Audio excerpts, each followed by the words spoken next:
kedua periode 1 angkatan 2 di Universitas Negeri Makassar. Sebagai seorang guru, kita harus mampu merancang dan melaksanakan pembelajaran inovatif yang berbasis teknologi. Dalam video kali ini, saya akan melaksanakan pembelajaran inovatif berbasis teknologi dengan menggunakan model pembelajaran Discovery Learning pada pembelajaran fisika. Berikut kegiatan pembelajaran. Selamat siang semua. Siang, Pak. Bagaimana kabarnya pada hari ini? Baik, Pak. Oke, terima kasih. Selamat bertemu kembali di tahun yang baru. Dalam pertemuan kali ini, sebelum kita memulai pembelajaran seperti biasa, kira siapa yang mau berdoa? Silakan.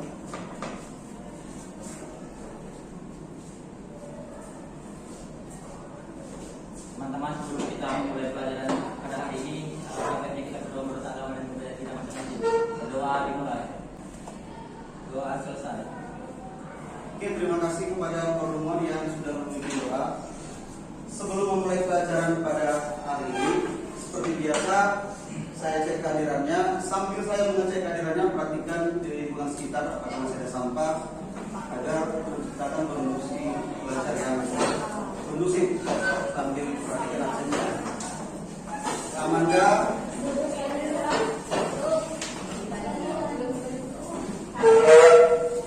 Beatrice,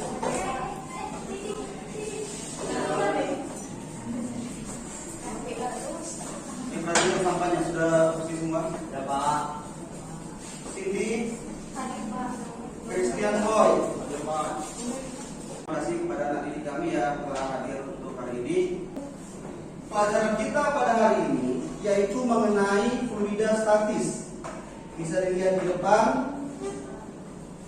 Tepatnya kita belajar mengenai tekanan hidrostatis. Sebelum kita mempelajari ini, kita harus tahu dulu apa manfaat kita mempelajari tekanan hidrostatis.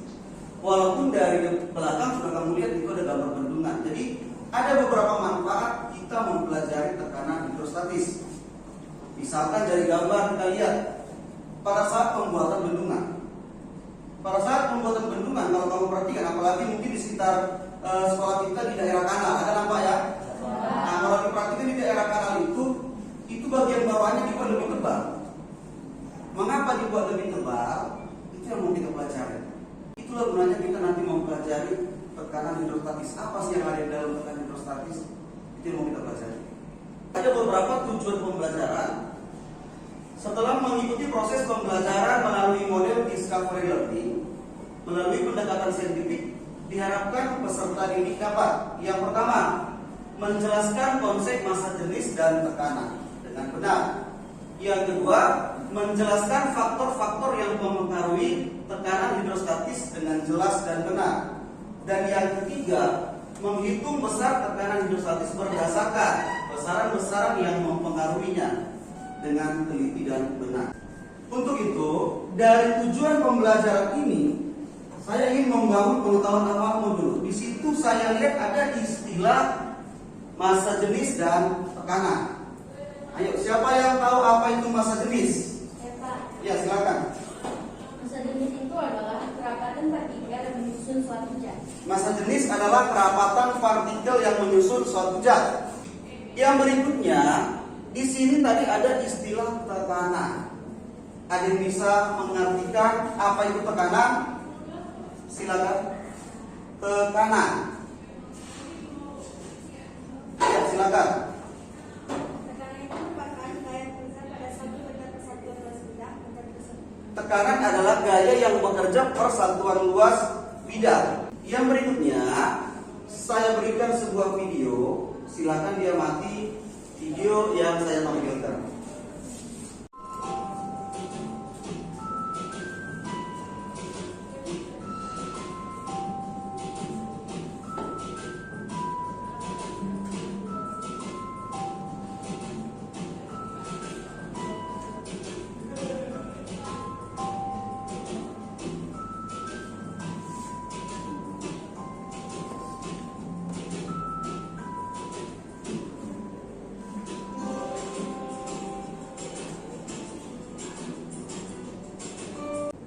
Oke, setelah selesai mengamati dan menonton video,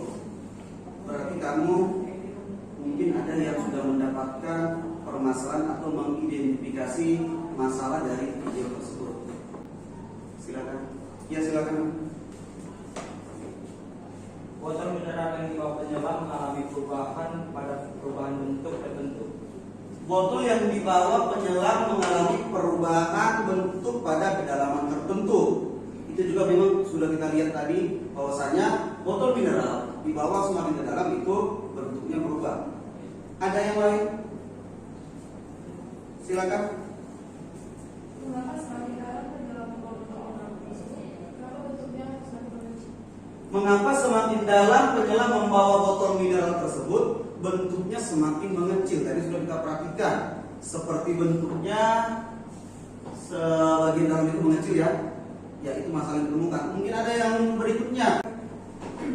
Apakah botol air mineral akan berubah ke bentuk semula ketika dibawa penyelam ke bagian atas permukaan air?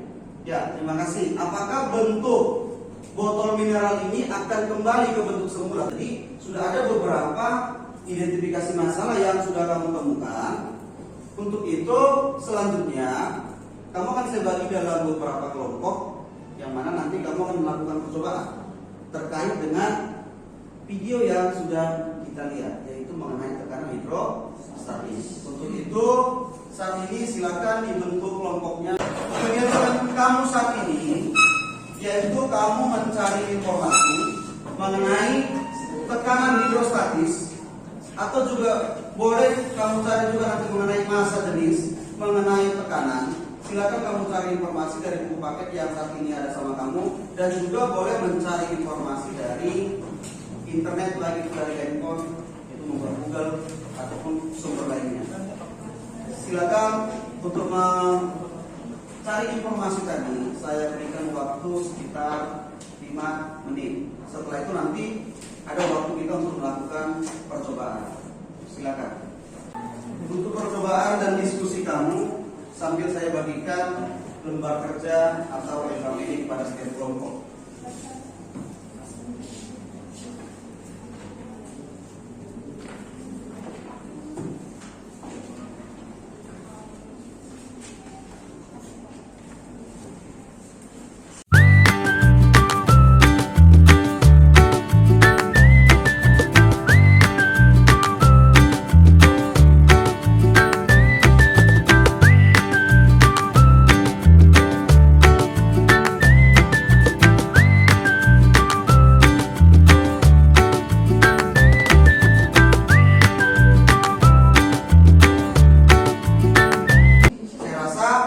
Waktu untuk mencari informasi juga sudah dari buku dan juga dari sumber lainnya tadi. Untuk saat ini silakan lakukan percobaan sesuai dengan ketentuan yang ada di dalam NK.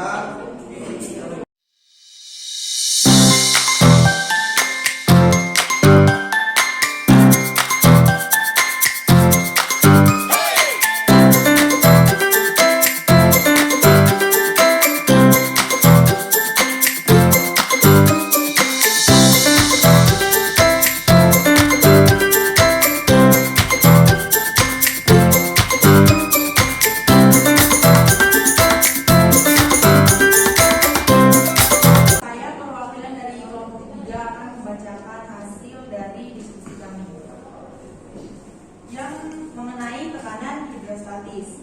Sebelum saya membacakan tentang rangkuman kami, saya akan membacakan hipotesis kami, yaitu semakin tinggi lubang pada botol, maka jarak pancaran air yang keluar semakin dekat. Berdasarkan percobaan yang kamu lakukan, ketika tutup botol belum dibuka, bagaimana air yang keluar dari setiap lubang pada dinding botol? Jelaskan. Jawaban kami, ketika tutup botol belum dibuka, maka air yang keluar dari setiap lubang botol tersebut tidak lancar atau merembes pada dinding botol. Apa yang dapat kamu pahami dari percobaan yang telah dilakukan dengan menghubungkannya pada video yang ditayangkan di awal pembelajaran? Jawaban kami, setelah melakukan percobaan dan menonton tayangan video di awal tadi, kami melihat adanya hubungan antara percobaan yang dilakukan dengan tayangan video, yaitu tekanan zat cair semakin ke dalam semakin besar atau semakin kuat. Sekian hasil dari diskusi kelompok kami dari kelompok 3. Apabila ada dari kelompok-kelompok lain yang ingin memberikan tanggapan, kami persilahkan. Ya, silakan. Nah, dari hasil praktikum yang dilakukan oleh kelompok 3, saya mau tanyakan kepada kalian, jika cairan pada botol kita ganti dengan cairan yang lain, misalnya minyak, apakah jarak pancarannya akan sama dengan jarak air seperti percobaan yang tadi? Ya, terima kasih. Menurut kelompok kami, jarak pancarannya akan tetap sama saja. Mungkin ada tanggapan dari kelompok lain? Kami persilakan ya. Menurut hasil temuan kami dari kelompok 4 bahwa jarak pancarannya akan berbeda karena masa jenis air dengan minyak adalah berbeda sehingga tekanan hidrostasisnya akan berbeda.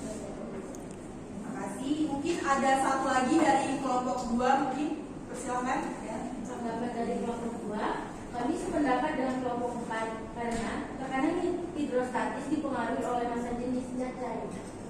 Baik, kepada semua kelompok yang telah memberikan tanggapannya, kami ucapkan terima kasih dan sekian dari hasil diskusi kelompok kami. Terima kasih. Oke, terima kasih kepada kelompok 3 yang telah selesai melakukan presentasi dari hasil diskusi dan praktikumnya. Hari ini kita sudah selesai melaksanakan presentasi. Yang berikutnya kita adakan evaluasi, tapi sebelumnya silakan dikumpulkan dulu LKPD yang sudah dikerjakan, perwakilan dari setiap kelompok antar ke depan.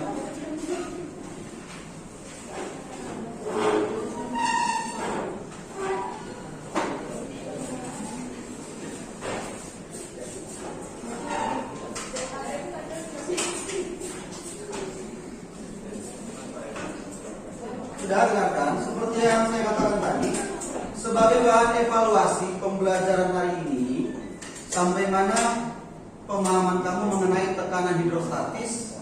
Saya berikan soal latihan, kamu kerjakan di kertas lembar selama kurang lebih 15 menit. Dan setelah selesai dikumpulkan, selanjutnya kita nanti akan menarik kesimpulan dari pertemuan kita pada hari ini.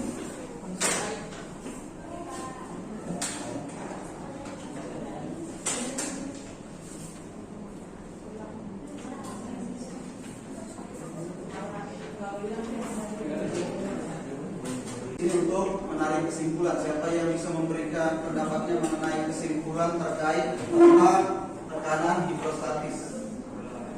Siapa yang pertama? Ya, nomor 1. Silakan diberikan apa kesimpulan yang kamu dapat. Kesimpulan dari kelompok 1 sebenarnya cukup singkat, di mana tekanan zat cair di setiap kedalaman itu berbeda. Tekanan zat cair di setiap kedalaman itu berbeda. Yang berikutnya, siapa bisa memberikan kesimpulan? Silakan. Kesimpulan dari kelompok 2 yaitu semakin dalam zat cair maka tekanan hidrostatisnya atau tekanan zat cairnya semakin besar. Kesimpulan dari kelompok 2, semakin dalam zat cair maka tekanan hidrostatisnya semakin besar. Refleksi kita untuk hari ini sebenarnya sama seperti kemarin, bisa diperhatikan di depan. Ini saya bagikan, silakan dituliskan di sini. Ada 3 refleksi yang ingin kamu tuliskan. Yang pertama adalah bagaimana perasaan setelah pembelajaran hari ini. Yang kedua, apa yang sudah kamu pahami. Dan yang ketiga adalah apa kesulitan dan hambatan kamu ketika belajar pada hari ini. Silakan dituliskan. Sesi pembelajaran hari ini sudah selesai. Mudah-mudahan apa yang menjadi masukan itu bisa kita perbaiki ke depannya. Selanjutnya, sebelum kita akhiri pembelajaran, silakan dikerjakan tugas yang ada di buku paket tentang tekanan hidrostatis. Dan di pertemuan berikutnya, dengarkan, kita akan mempelajari tentang yaitu hukum Paskal. Ada pertanyaan? Oke, jika tidak ada, kalau tadi sebelum kita mulai pelajaran kita awali dengan doa, begitu juga sebaliknya sebelum kita menutup pelajaran hari ini, kita tutup dengan doa. Selesai. Jadi, demikianlah pertemuan kita pada kita bisa belajar lebih baik lagi. Selamat siang. Siap.